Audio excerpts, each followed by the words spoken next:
enfermedades inflamatorias, pero el común denominador de ellas es que son de más de 6 meses de duración.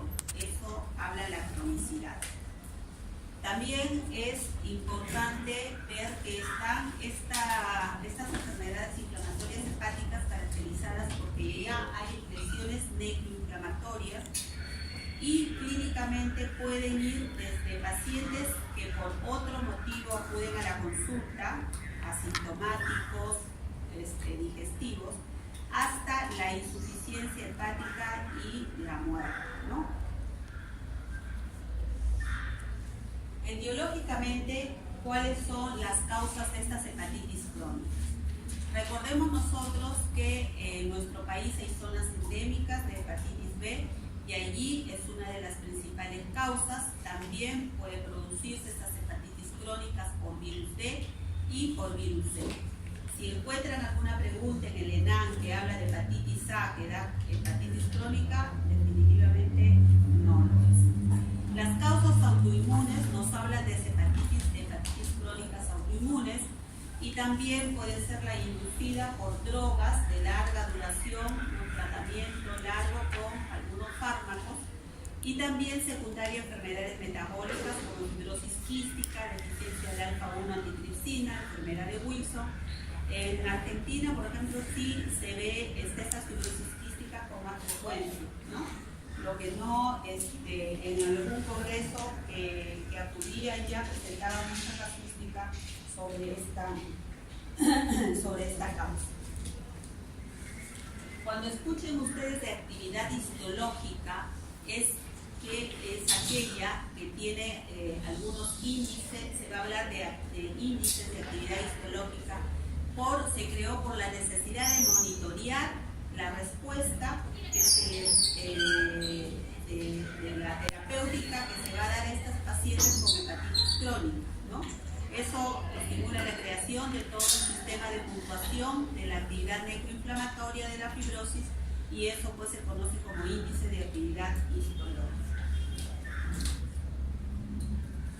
También vamos a tener la actividad necroinflamatoria portal y lobular. Esto es con biopsia y ustedes si escuchan o ven de un grado 0 es porque hay una inflamación portal mínima o ausente. En el grado 1 esa inflamación es también, hay inflamación portal pero no hay necrosis y puede haber o no también inflamación lobular sin necrosis. Ya en el grado 2 comienza a presentarse necrosis pero en grado leve y también puede haber necrosis lobular focal. En el grado 3 la necrosis es moderada y en el grado 4 la necrosis ya es severa. En cuanto a fibrosis también nos va a hablar del estadio 0 cuando nos van a reportar los patólogos como que no hay fibrosis. En el 1 es cuando hay fibrosis que ensancha los espacios porta. En el 2 la fibrosis es periportal pero todavía la estructura se ve conservada. En el grado 3 la fibrosis es septal en puentes y en el grado 4 ya es la cirrosis. Si por algún motivo mi paciente no puedo hacerle una biopsia hepática, tengo la posibilidad de usar el FibroScan, que también me va a medir el grado de fibrosis en kilopascales. Y los exámenes de laboratorio, ¿qué es lo que me va a dar? Lo más importante es ver cómo están las transaminasas. Estas se van a elevar en forma muy variable, dependiendo del estadio, del caso del paciente. Hay un aumento, sí, de las gamaglobulinas. Ya cuando nosotros hacemos estos exámenes en este estadio, muchos pacientes ya tienen hipoalbuminemia o también hay alteración de la coagulación con el tiempo de protrombina prolongados. Y vamos a medir nosotros la actividad bioquímica de acuerdo al aumento de las transaminasas. Si tenemos una actividad bioquímica leve, es que estas transaminasas van a estar elevadas de 2 a 5 veces de los valores normales, en el moderado de 5 a 10 veces el valor normal y en el severo 10 veces el valor normal. Y bien, ya nosotros ustedes ya han tenido la clase sobre hepatitis, virales, y más bien vamos a orientarnos un poco más al tratamiento.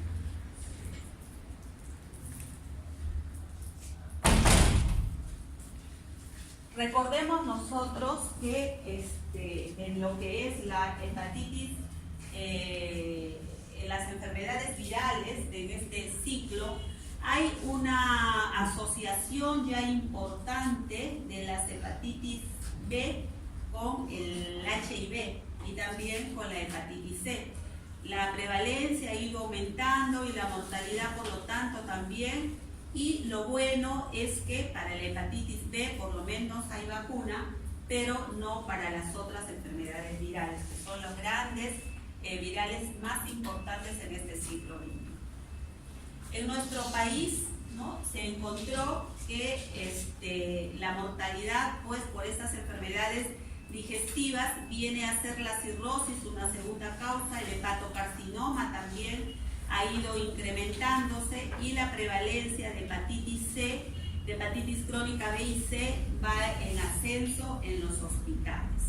Generalmente, ¿quiénes estamos más expuestos? Todos los que trabajamos en los hospitales, porque si ustedes están haciendo su internado y están con el residente que les presiona y que la haga y se pueden echar el dedito, ¿no?, y contaminarse, o no tener el cuidado adecuado de usar las mascarillas, siempre usar sus guantes, los lavados de manos después de cada examen, de cada procedimiento, y sobre todo también la buena alimentación.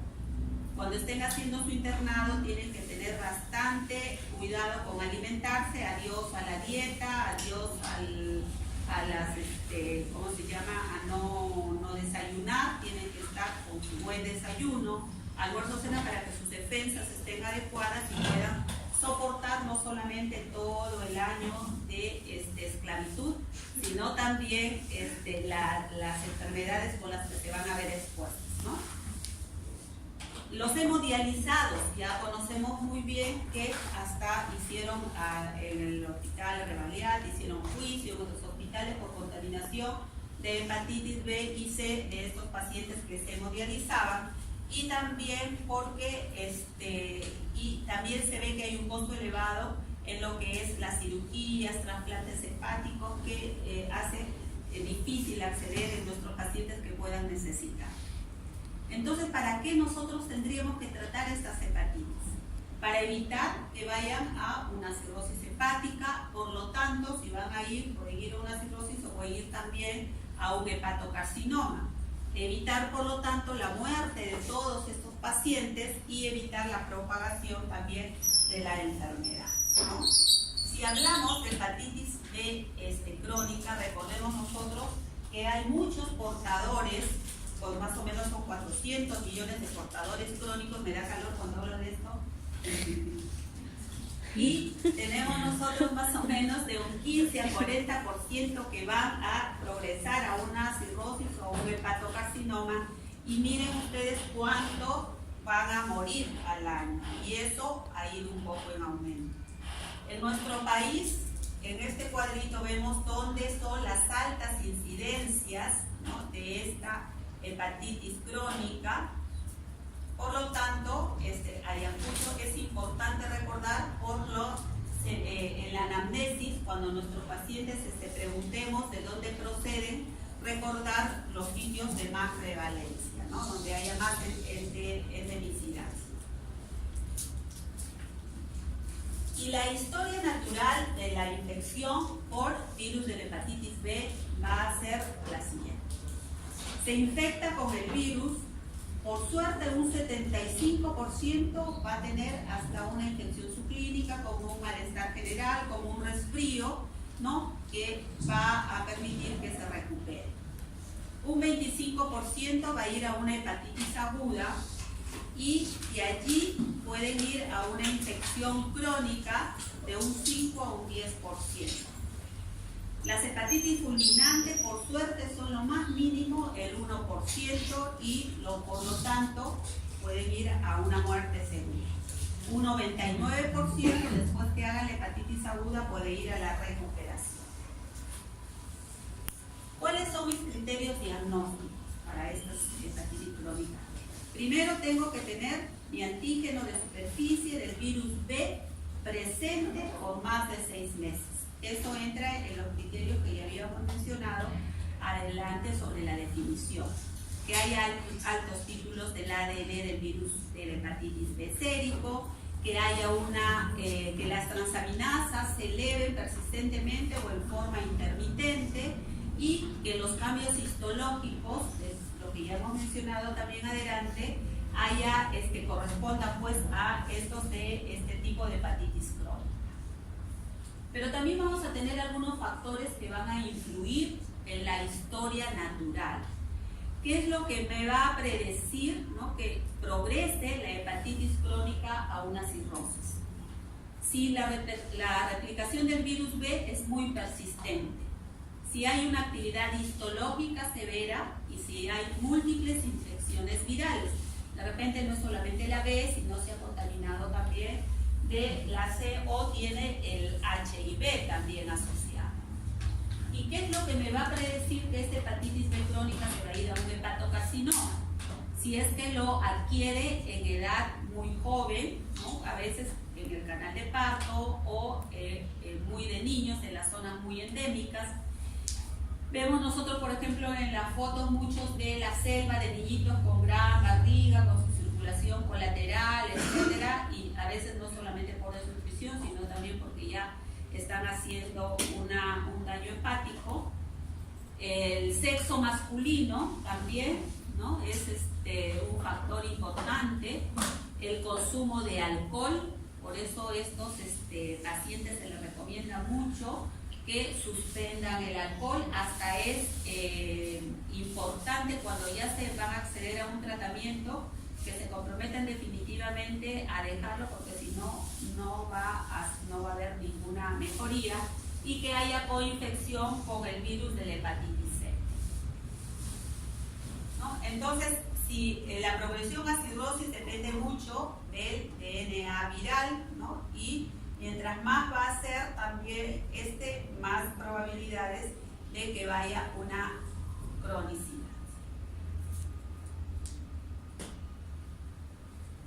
El tratamiento más bien me va a ayudar para disminuir la replicación, ¿no? Me va a ayudar a una regresión de la fibrosis, a disminuir que mi paciente vaya a un hepatocarcinoma y por lo tanto también va a aumentar la sobrevida. Antes del tratamiento, ¿no?, su histología, y después del tratamiento, después de 3 años, vemos cómo ha mejorado. Igualmente, el riesgo del hepatocarcinoma disminuye con el tratamiento y también aumenta la sobrevida. Entonces, los objetivos de mi tratamiento para estos virus de hepatitis crónica va a ser para prevenir que vaya a una cirrosis, para evitar que la descompensación, si ya tiene la cirrosis, para evitar que vaya un hepatocarcinoma o que mi paciente vaya a la muerte. Las indicaciones generales de tratamiento para las hepatitis crónicas B, ¿no?, la activa, es que tenga el HB positivo, porque esto va a tener cierta, nos va a dar, por ejemplo, en este caso, si tiene el ADN del virus de la hepatitis B más de 2000 unidades internacionales por mililitro, las transaminasas tienen que ser más de los valores normales y la biopsia hepática puede estar en un estadio ya de fibrosis. Para eso son las indicaciones del tratamiento. ¿Cuándo es que está indicado entonces el tratamiento? En aquellos pacientes que no hay evidencia de cirrosis. Para aquellos pacientes que haya evidencia de cirrosis, pero ¿en qué casos? Si ya hay evidencia de cirrosis, debería, por ejemplo, si mi paciente tiene el DNA del virus de la hepatitis B por encima de 2000 unidades internacionales por mililitro o sus transaminasas están elevadas, el Metavir, ¿no?, puede ser una biopsia recomendada, pero no es obligatoria. Muchas veces en estadio cirrótico ya los pacientes tienen complicaciones como alteración de la coagulación, tienen ascitis, y es un poco difícil poder hacer las biopsias, por eso mencionamos la posibilidad también del triple scan. Si ya mi paciente tiene evidencia de cirrosis, ¿no? Puede ser que tenga también el DNA del virus de la hepatitis B detectable, independientemente si sus transaminasas o el nivel de la carga viral se le va a iniciar el tratamiento.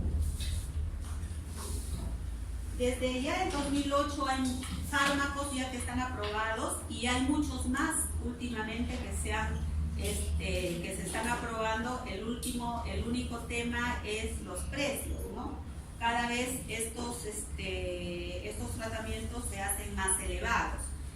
Lo que desde un inicio se había aprobado ya hace muchos años son los interferones, y los interferones puede ser solamente como convencional, que ya se ha visto que tiene muchos efectos adversos, por lo tanto se le ha unido con una molécula de polietilengglicol formando el interferón pegilado, que va a disminuir los efectos adversos y el paciente lo va a tolerar mejor. Recuerden que estos tratamientos son largos y por lo tanto también los efectos adversos son muchos.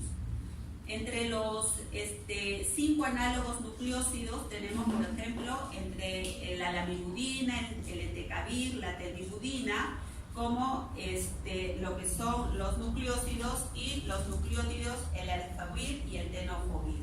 Esto ya se viene aprobado mucho tiempo, se viene usando, y en el transcurso del tiempo con el tratamiento también se ha visto resistencia ya a estos medicamentos, por lo tanto se ha visto la obligación de crear nuevos fármacos, ¿no? Sobre todo la lamivudina se ha visto que hay también mucha resistencia para el mismo.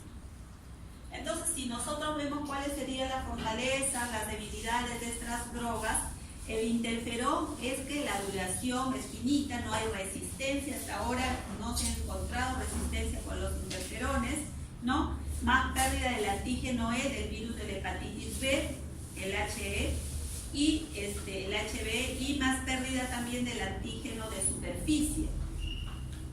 ¿Cuál es la desventaja? Que son por vía inyectable, ¿no? Tiene muchos efectos adversos, hasta producen unos pacientes depresión, por eso se les hace una evaluación psicológica, psiquiátrica previa a estos pacientes, y a veces no es posible usarlo en cirróticos ya con Child-Pugh avanzado con pronóstico B o C.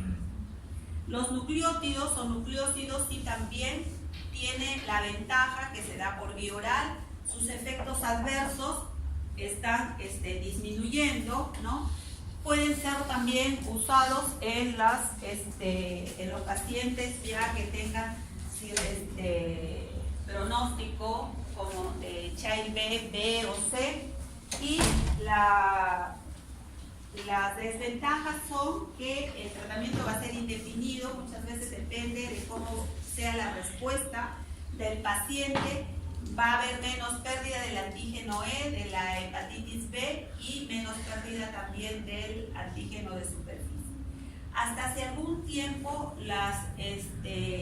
con el tratamiento se lograba hasta un 50-60%, ahora con los nuevos fármacos ya esos porcentajes han aumentado. Y como les decía, se ha visto mucha resistencia a estos antivirales orales porque hay mutaciones genéticas, ¿no?, que hacen que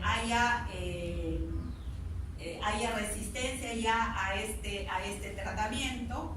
Y por ejemplo ya el entecavir, tenofovir, que también ya se está encontrando en algunos pacientes resistencia.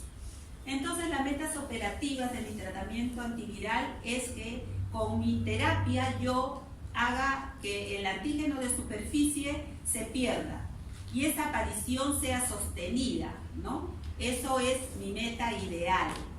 En pacientes que tengan el antígeno E positivo para hepatitis B, una cero conversión de este antígeno E sería mi meta más satisfactoria. En pacientes que tengan el antígeno E para la hepatitis B, que aún no experimenten pérdida del antígeno de superficie, y en pacientes también que tengan el antígeno E negativo. En esos casos hay que mantener que el ADN viral sea indetectable, y el tratamiento antiviral oral tenemos que seguir dándolo hasta lograr la respuesta deseada. A un año de haber finalizado a veces los interferones pegilados, muchas veces todavía hay no se llega al tratamiento, por lo tanto se busca la asociación con otros fármacos antivirales, ¿no? Entre las estrategias últimas para el tratamiento, los interferones pegilados se dan por 48 semanas en pacientes seleccionados. Observar los predictores de respuesta para interrumpir el tratamiento en el caso de que sea necesario. Los antivirales orales, el encefavir o el tenofovir a largo plazo, logran pues que haya una cero conversión del antígeno E positivo del virus de la hepatitis B hasta después de un año de iniciarse el tratamiento. Y si es que tiene el antígeno E negativo, posiblemente su tratamiento va a ser más prolongado por mucho más tiempo.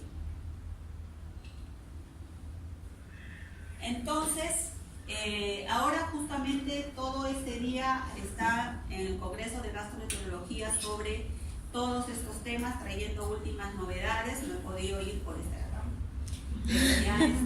mañana espero poder estar allí, y cada vez nos sorprende más pues la farmacología con fármacos nuevos, pero sí también mucho más caros, ¿no? Entonces, para el tratamiento tenemos que tener pacientes que tengan un buen perfil para interferón.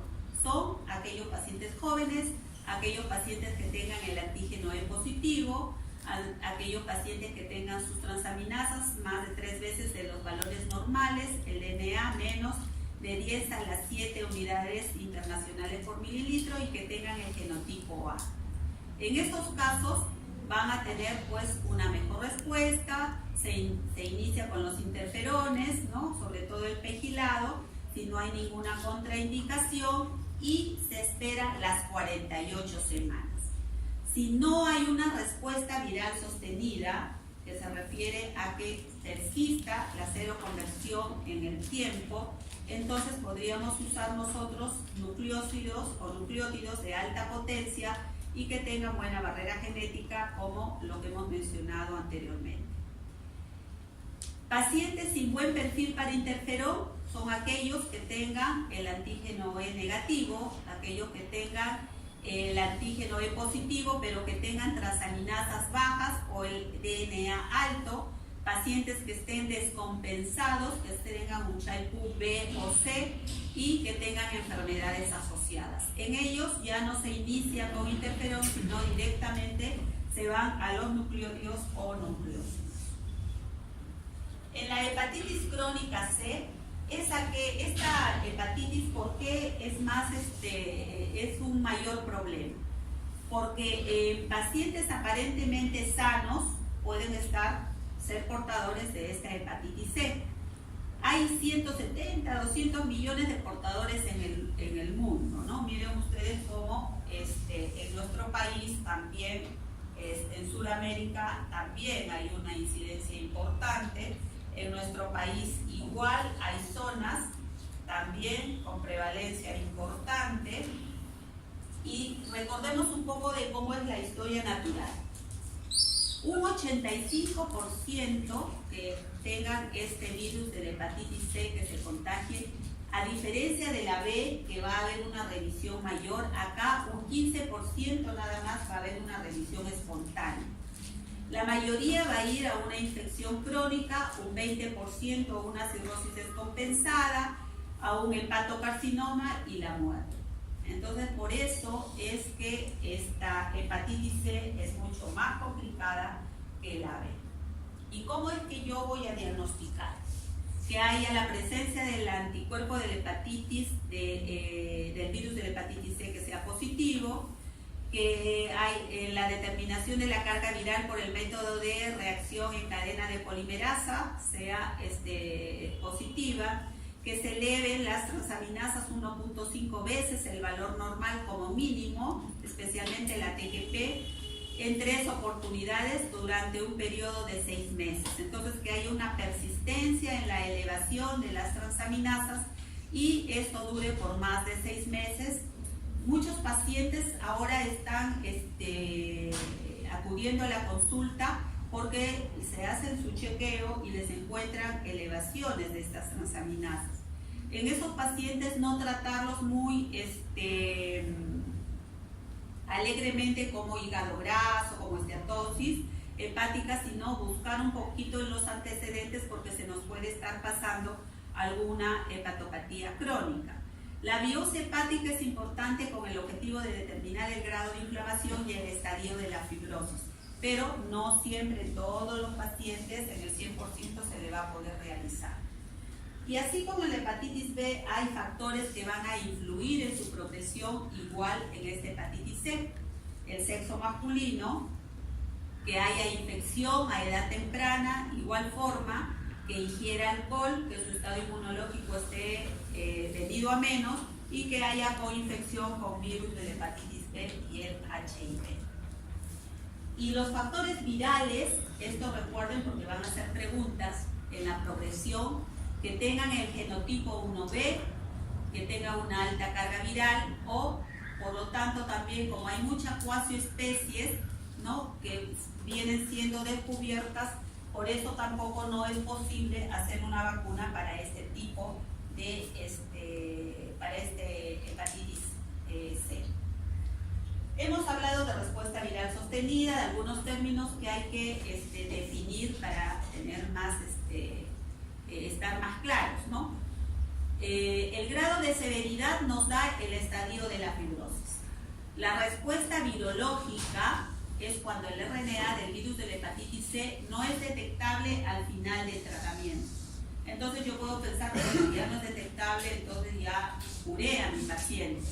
Pero nosotros lo que tenemos que buscar es que haya una respuesta virológica sostenida, que es cuando el RNA del virus de la hepatitis C no es detectable 24 semanas después de terminar el tratamiento. Entonces no es que ya suspendo, sino que tengo que monitorear, hacer un seguimiento en el curso del tiempo a estos pacientes. Cuando se habla de niveles de RNA no detectables en suero, pues es que tengan menos de 100 a 200 por 1000 copias por mililitro o menos de 600 unidades internacionales por mililitro. Pero ¿y qué es lo que nosotros tememos, mejor dicho? Las recidivas. ¿Y a qué le llamamos recidivas? Cuando el RNA del virus de la hepatitis C no es detectable al final del tratamiento, como pensábamos que ya habíamos curado, pero nuevamente se hace detectable dentro de los 6 meses posteriores de haber terminado mi terapéutica. Si no hay respuesta, es que el RNA del virus de la hepatitis C sigue siendo detectable al final de mi tratamiento. Entonces, no hubo ninguna respuesta. Y lo importante también es ver a quiénes vamos a dar lo que es la terapia de mantenimiento, ¿no? Siendo los objetivos que haya una lenta progresión de la enfermedad, prevenir que estos pacientes pues aparezcan luego con un hepatocarcinoma. Pero así también como hay factores que me van a predecir mal pronóstico, también hay factores que me van a decir si este paciente va a tener una buena respuesta. Son las mujeres jóvenes, que la duración de la enfermedad haya sido corta, que no haya cirrosis en el momento del inicio del tratamiento, que haya bajo títulos del ARN del virus de la hepatitis C y que sea un genotipo diferente al 1B, ¿no? Y por supuesto que no haya otras infecciones virales asociadas como el VIH. Y en un trabajo que se presentó, que se hizo en Trujillo, ¿no?, se vieron 5 hospitales también, entre acá Lima y Trujillo, y se encontraron 123 casos, de los cuales eran 52% varones, ¿no?, y 87% no habían presentado ningún síntoma de ellos en el momento del diagnóstico. Por eso les decía que esta hepatitis crónica C va frente a una apariencia aparentemente normal. La edad media que encontraron fue entre 51 y 47 años, 40 a 79 años, encontraron más del 65.8%. ¿Y por qué fue que se les diagnosticó? No porque se sospechaba de esta hepatitis, sino porque tenían elevación de las transaminasas, tenían factores de riesgo, de repente un porcentaje menor ya tenían una hepatopatía crónica, ¿no? Y un 2.4% con un tamizaje en trabajadores de salud. El estado de la enfermedad ya se encontró el 76.4% ya la hepatitis crónica, miren, un porcentaje alto, ¿no? Luego ya una cirrosis compensada, cirrosis descompensada y un 2.4% también hepatocarcinoma.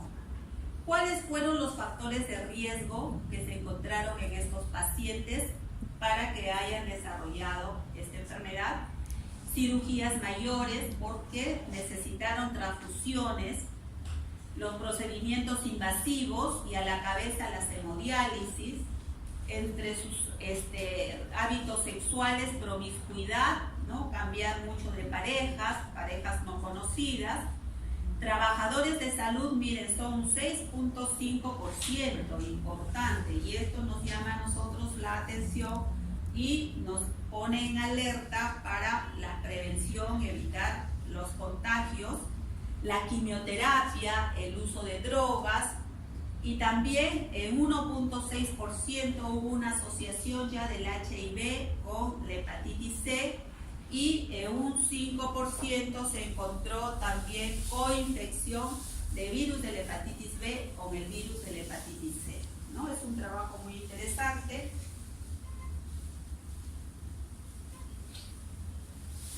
¿Y cuál fue el cuadro clínico por el que llegaron los pacientes, por ejemplo, al Hospital Almenara, que para sospechar de esta hepatitis crónica C? ¿No? Muchos de ellos vinieron porque tenían baja de decaimiento, ¿no? Astenia, con ictericia 78 casos, ya con estigmas hepáticos 48, esplenomegalia 52, hepatomegalia 36, ¿no? Esos fueron entre el porcentaje de importancia de presentación por lo que acudían a la consulta. Entonces, para yo dar mi tratamiento para hepatitis C, tengo que fijar mi objetivo. Primero, erradicar el virus, curar la enfermedad. Prevenir, estabilizar, inducir a que esas lesiones hepáticas vayan regresionando. Evitar que mi paciente desarrolle la cirrosis, el hepatocarcinoma y que se vaya a morir de lo mismo. Entonces, mi objetivo primario, erradicar el virus, ¿no? Secundario, prevenir, ya lo que hemos mencionado.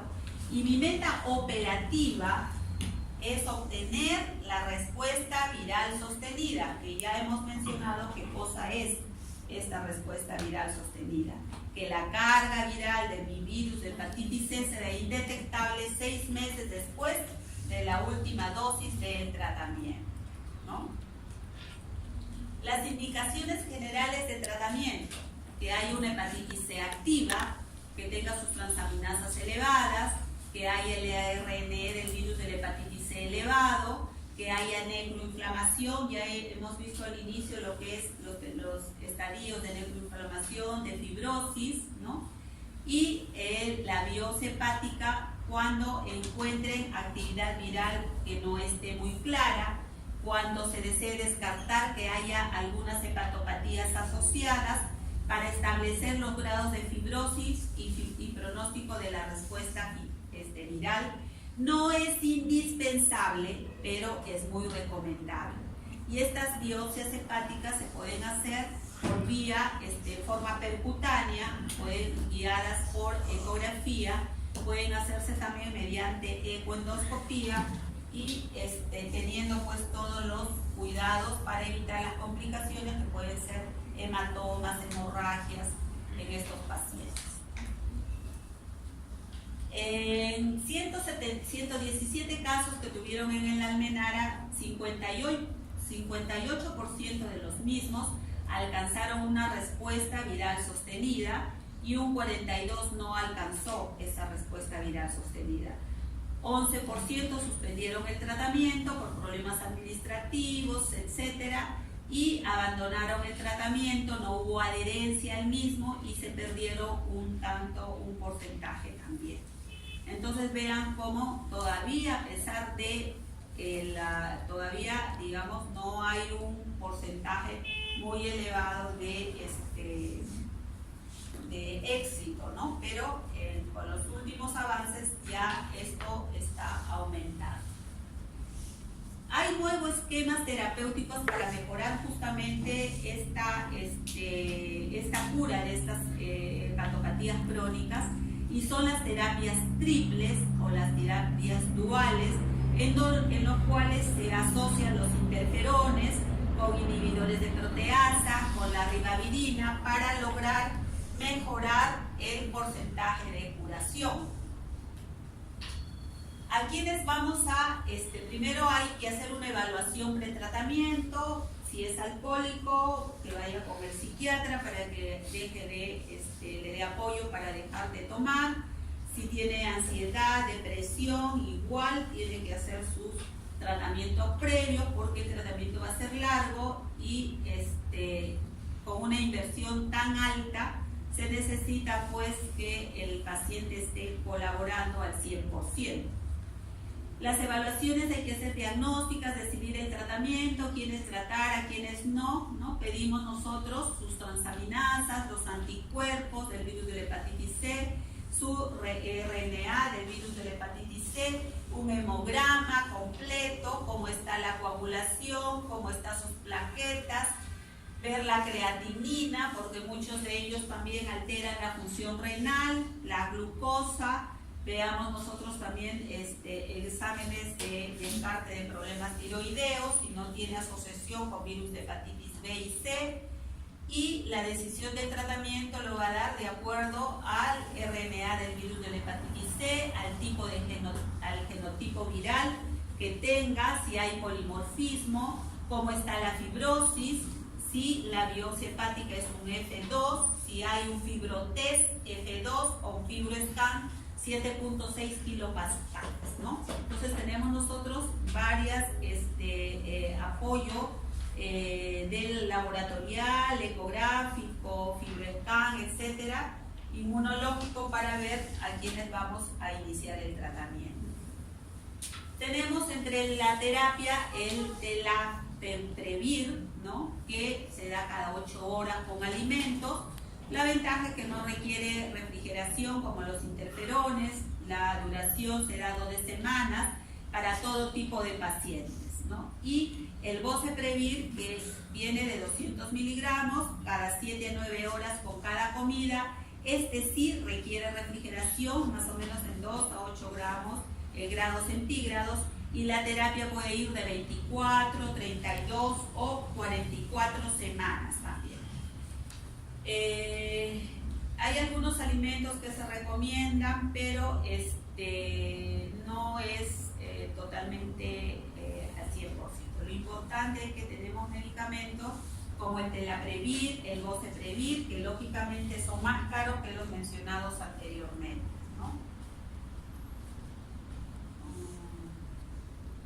Eso es lo que ya mencionábamos. ¿Y en qué momento es que yo voy a suspender, ¿no? Por ejemplo, si a las 12 semanas yo sigo viendo que mi RNA del virus de la hepatitis C es más de 100 unidades internacionales, tengo que descontinuarlo. O si a las 24 semanas sigue siendo detectable todavía el RNA del virus de la hepatitis C, el telaprevir suspendo. Si es que a las 4 o 12 semanas igualmente el RNA del virus de la hepatitis C está por encima de 1000, o si a las 24 semanas sigue siendo detectable el RNA del virus de la hepatitis C.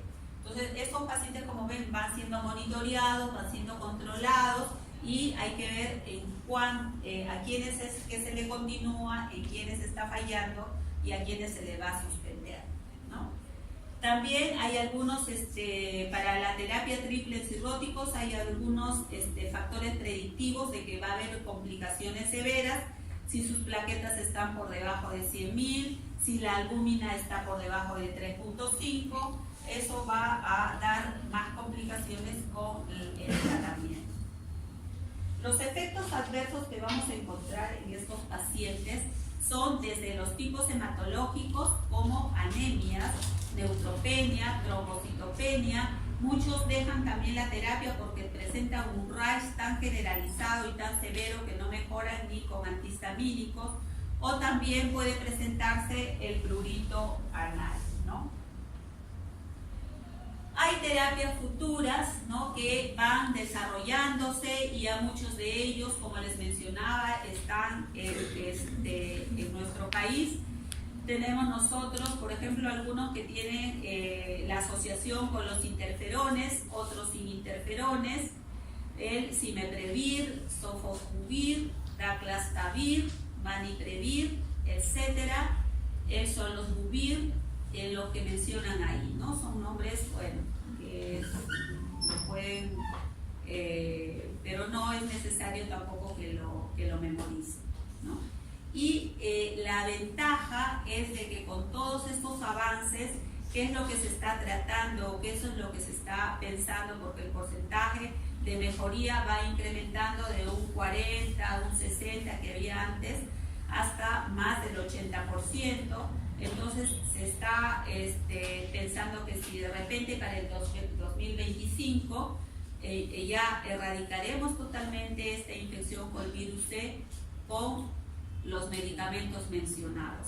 Pero recordemos siempre como en nuestro país, pues el acceso a la medicación también está muy limitado, ¿no? Solamente lo que tienen el Seguro Social pueden recibir esta medicación. Ahora con el SIS, con el Seguro Integral de Salud, haciendo toda una serie de solicitudes, etcétera, podría también servir para nuestros pacientes del Ministerio de Salud, pero todavía esto no se ve en un 100% en la realidad. Entonces las conclusiones son que la hepatitis virales B y C son un problema de salud público, sí, eso ya lo conocemos.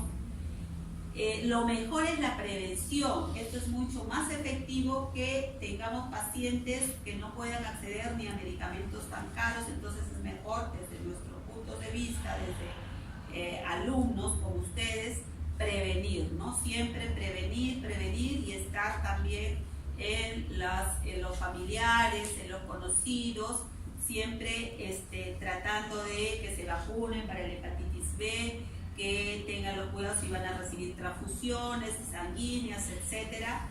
Cuidado con las relaciones sin protección. Y el virus de la hepatitis C, para el genotipo 1, la terapia antiviral de primera elección es la triple. Generalmente se da más la triple y es la esperanza para nuestros pacientes pues no respondedores. Y eso es lo que les quería mencionar sobre las hepatitis crónicas. ¿Preguntas? Lo más importante para efectos del examen y todo es de que ustedes sepan cuántos son las hepatitis crónicas, cuáles son los factores de progresión, cuáles son los factores de mal pronóstico, los medicamentos más importantes, ¿no? Porque esto realmente es más para la especialidad.